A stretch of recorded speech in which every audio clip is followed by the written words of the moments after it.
নেককার বান্দাদের পরকালের সুসংবাদ।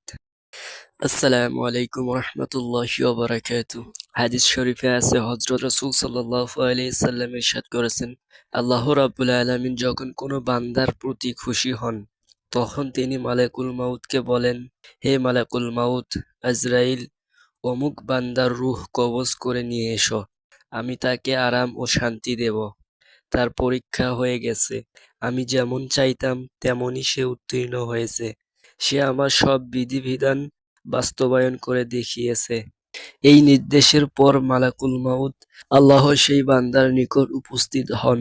500 ফেরেশতা থাকে তার সাথে। তাদের প্রত্যেকেই সেই বান্দাকে এরূপ নতুন সুখবর শোনান যা এর পূর্বে অন্য কেউ শোনাননি। তাদের দ্বারা খুশবুদার রাইহানের ডাল এবং জাফরানের মূল থাকে। সেসব ফেরেশতা লাইন ধরে পাশে দাঁড়িয়ে যান।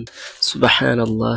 ভালো ব্যক্তির জন্য আল্লাহ পাক মৃত্যুর সময়ে কত কিছু আয়োজন করছেন, না জানি মৃত্যুর পরে আরো কত কি দিবেন। আল্লাহ পাক আমাদের সবাইকে হেদায়েত দান করুক। আমিন।